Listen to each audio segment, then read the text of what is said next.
Top 30 na katotohanan sa Pilipinas. Number 30. Sa Pilipinas ka lang makakakita ng taong walang pera pero may parcel. Number 29. Sa Pilipinas ka lang makakakita na ang mga tao na tumatanda ay lalong nagmumukhang pera. Number 28. Sa Pilipinas ka lang makakakita na friends lang daw pero ang convo ay may good morning at huwag papagutom. Number 27. Sa Pilipinas ka lang makakakita ng mga batang nagbibigay ng cake at flowers sa nanay kapag Mother's Day pero kinabukasan ay hindi na mautusan. Number 26. Sa Pilipinas ka lang makakakita ng taong palusumbong sa boss para lang ma-promote sa trabaho. Number 25. Sa Pilipinas ka lang makakakita ng taong hindi maubusan ng My Day, akala mo gumagawa ng PowerPoint. Number 24. Sa Pilipinas ka lang makakakita ng taong huling beses kinilig ay nung nahawakan niya yung extension wire sa bahay. Number 23. Sa Pilipinas ka lang makakakita ng taong matanda na pero nalilito pa rin sa mechado, afritada, menudo at kaldereta. Number 22. Sa Pilipinas ka lang makakakita na kukuha ka ng valid ID pero hahanapan ka muna ng dalawang valid ID.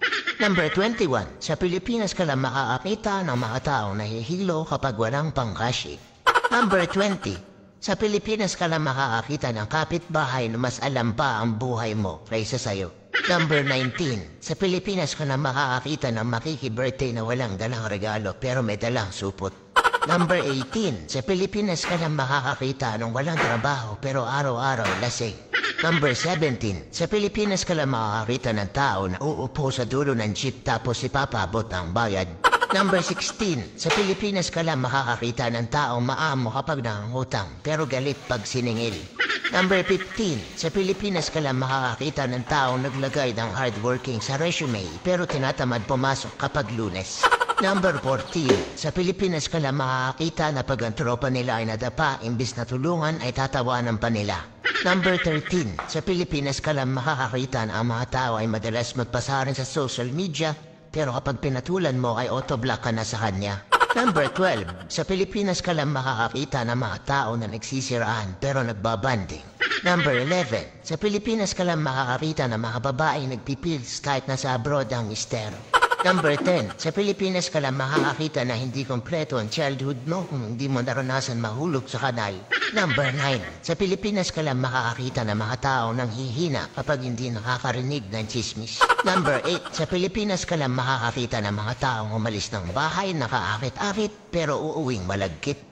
Number 7. Sa Pilipinas ka lang makakakita ng taong nakapamewang kapag tumitikim ng niluluto. Number 6. Sa Pilipinas ka lang makakakita ng mga taong nagmumove on kahit hindi naman naging sila.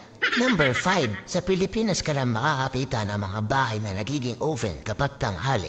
Number 4. Sa Pilipinas ka lang makakakita na pagbuntis ay chichismis pero pag binyag ay nakikikain. Number 3. Sa Pilipinas ka lang makakakita na may mga taong sinasabawan ang pansit canton. Number 2. Sa Pilipinas ka lang makakakita ng mga taong nagsasabi na on the way na pero ang totoo ay kakagising pa lang. Number 1. Sa Pilipinas ka lang makakakita na dahil sobrang init pati wallet walang laman, tuyong-tuyo.